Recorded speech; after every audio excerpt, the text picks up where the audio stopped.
Bonjour, bienvenue dans cette nouvelle séquence d'infos IMO consacrée pour le second épisode à l'estimation de valeur vénale d'un bien immobilier.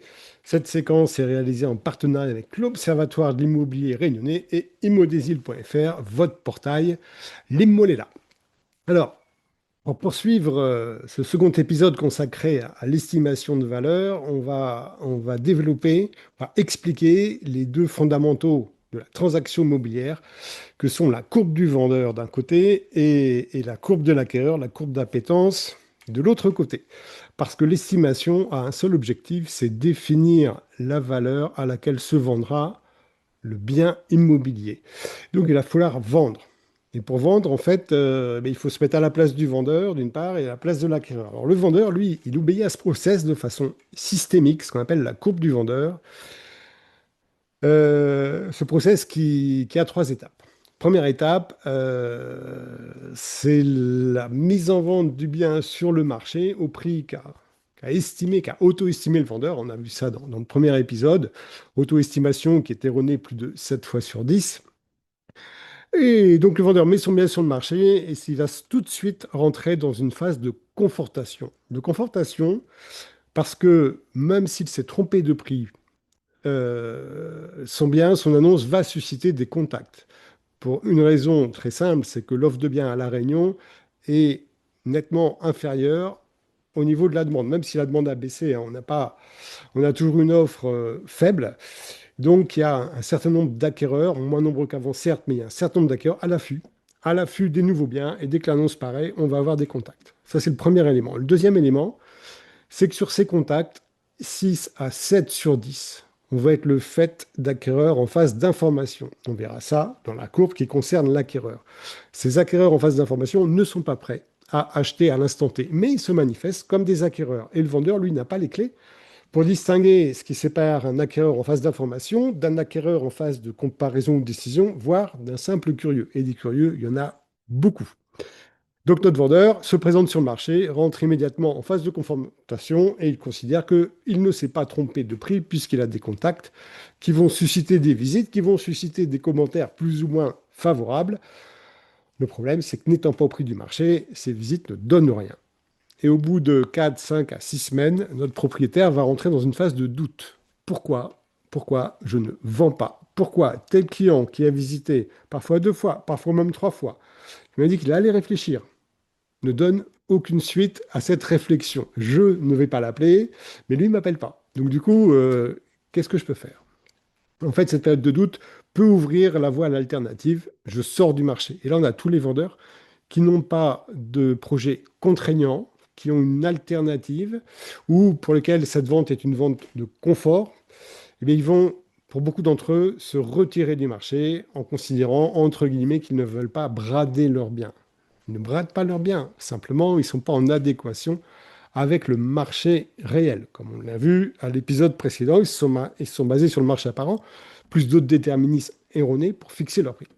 Donc ces vendeurs-là vont sortir du marché. Un certain nombre de sites d'annonces étant gratuits, il peut quand même perdurer sur le marché pendant 2 mois, 3 mois, 4 mois, très longtemps, avant de le quitter. Mais il a, durant toute cette période qui peut être donc longue, un doute. Un doute. Et il peut, s'il n'a pas le choix, s'il doit poursuivre son projet de vente, en fait, il n'y a qu'une variable. C'est le prix de son logement. Donc il va baisser petit à petit son prix. C'est la ligne rouge. Pour atteindre, un niveau proche du prix marché. Et là, lorsqu'on est à proximité du prix marché, on va déclencher des offres d'achat. Des offres d'achat d'acquéreurs intéressés qui considèrent que le prix est excessif, mais comme il y a une marge relativement faible entre le prix qu'eux estiment juste et le prix du vendeur, ils vont tenter une offre. Ce qui ne sera pas tenté ici. Ici, il n'y aura pas d'offre, il n'y aura pas d'intention d'achat formalisée. Et la vente, eh bien, la vente va se faire à ce moment-là, relativement facilement, avec un acquéreur en phase de décision. On va voir ça juste après. Voilà, donc ce délai pour passer de la période de confortation à la période de vente, il est de 21,54 semaines. Et donc l'objectif de l'estimation de valeur juste, c'est de montrer au vendeur à cet instant-là, lorsqu'il met le bien sur le marché, que son prix juste, il est là. Et on va contracter cette période pour la réduire à quelques semaines, le temps d'aller chercher les acquéreurs en phase de décision dont les critères sont en adéquation avec ce bien-là. Mais le prix ne sera plus un obstacle. Donc la vente, elle se fera relativement facilement. Donc voilà la courbe du vendeur et à quoi sert l'estimation à son égard. Maintenant, on a évoqué dans le premier épisode l'estimation par comparaison en la présentant comme la méthode la plus performante. C'est la plus performante parce qu'en fait, elle suit exactement la courbe de l'acquéreur. Donc il y a deux types d'achats dans la vie, l'achat d'impulsion, l'achat de réflexion. L'achat d'impulsion, valeur relativement modérée, pas d'enjeu psychologique important, donc j'ai une pulsion d'achat, et ben, je vais la satisfaire en sortant ma carte bleue et en achetant le bien en question. L'immobilier, il en va tout autrement parce que déjà l'enjeu financier, il est hyper lourd. Il est hyper lourd, la plupart du temps, il se fait à l'aide d'un emprunt immobilier qui va donc gréver le budget du ménage tous les mois pendant 5 ans, 10 ans, 15 ans, 20 ans, voire 25 ans. Une dernière étude indiquait que la majorité, pardon, pas la majorité, la moyenne des prêts contractés depuis le début de l'année en France était des prêts de 23 ans. 23 ans, c'est énorme. Donc vous imaginez qu'avant de signer pour un bien qui va m'obliger pendant 23 ans chaque mois à payer une part importante de mes revenus, je vais réfléchir longuement. Voilà, donc il y a un enjeu financier qui fait que c'est un achat de réflexion, hein, réfléchir, donc je vais réfléchir. Et cette réflexion, en fait, elle va se faire en plusieurs phases. J'écarte dans cette courbe le curieux. Le curieux n'est pas acheteur. Il se manifeste comme un acheteur, mais il n'est pas acheteur. Il n'a aucun projet d'achat. Donc ce qui déjà induit en erreur le propriétaire qui, dans tous ses contacts, va avoir une masse importante de curieux. Encore faut-il avoir les clés pour les détecter. Alors là, je parle des acquéreurs qui ont un vrai projet d'achat. Eh bien, ils vont le démarrer par une phase d'information. En fait, un acquéreur d'un bien en résidence principale, par exemple, hein, ce sont les principaux, il va construire, construire son projet d'achat immobilier en fonction de son mode de vie aujourd'hui et le mode de vie qu'il présume pour demain. Donc aujourd'hui, il y a plein de déterminismes, hein. Il y a la proximité de son travail, il y a la proximité des écoles pour les enfants, de ses loisirs, de ses amis, de sa famille, ses habitudes. Donc c'est un ensemble de critères qui vont l'amener à fixer son rêve immobilier. Voilà, son rêve immobilier. Et il va rentrer en phase d'information. Première phase de cette information, elle est passive, c'est les petites annonces. Il regarde les petites annonces pour confronter son rêve à la réalité. Et là, il peut déjà ressortir immédiatement du marché parce qu'il considère que les prix ne sont pas raisonnables ou que les critères qu'il veut réunir ne sont pas dans le cadre de son budget. Donc, il peut sortir du marché. S'il a une motivation un peu plus forte, parce que la motivation, c'est cette verticale-là, s'il a une motivation un peu plus forte, il va perdurer, il va rentrer en phase d'information active. Il va appeler sur les petites annonces.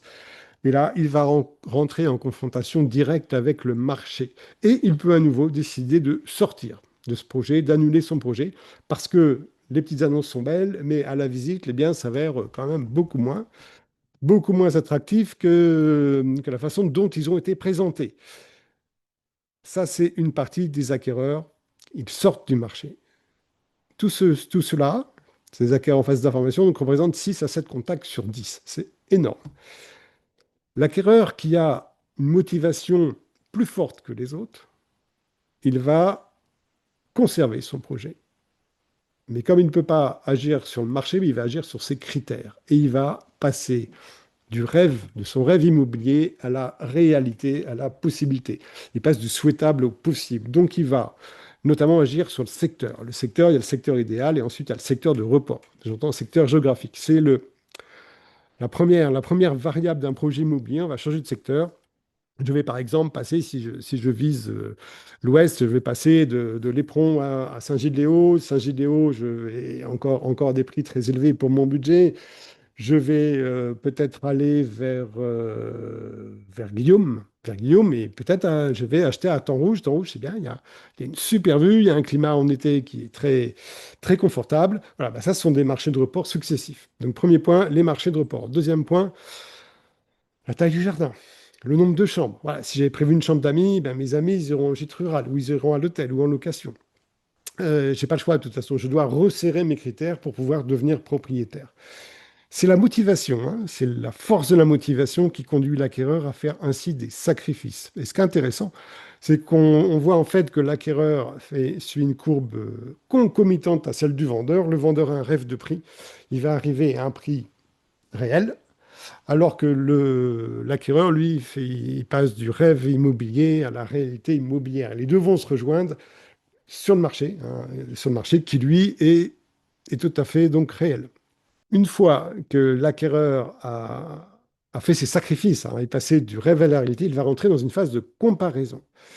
Il va comparer les biens qui rassemblent ces critères, ou la majorité de ces critères, et il va comparer les biens entre eux pour n'en choisir qu'un, celui qui présente le meilleur rapport qualité-prix. Et lorsqu'il sera en phase de décision, il va acheter un seul bien, c'est celui-ci. C'est la raison pour laquelle l'analyse de valeur par comparaison est la reine des méthodes, parce qu'elle utilise exactement le même raisonnement que l'acquéreur. Je compare les biens et ne se vendra que le bien qui présente le meilleur rapport qualité-prix. Voilà. Donc je termine ce process. En fait, la phase de décision dure très peu de temps, elle est stressante. L'acquéreur a peur de rater des biens, de rater le bien qui correspond à ses critères. En général, il a passé des heures et des heures à faire des visites plus ou moins utiles, donc il y a une certaine usure, et il ne peut pas maintenir cette phase de décision longtemps. Si, dans ce laps de temps, il ne trouve pas le bien qui correspond à ses critères ou à la majorité de ses critères dans un prix qui lui semble raisonnable, il va abandonner son projet. Il va sortir du marché. Il reviendra. Il reviendra parce que devenir propriétaire, ça fait partie des fondamentaux de la vie moderne en France et à La Réunion. Donc il reviendra, mais il va pour l'heure disparaître du paysage immobilier. Voilà, donc maintenant qu'on a bien développé ces deux process, on va dans l'épisode suivant s'intéresser donc à cette méthode d'estimation de valeur par comparaison. Comment fait-on pour estimer la valeur d'un bien à son juste prix à l'instant T? À la semaine prochaine.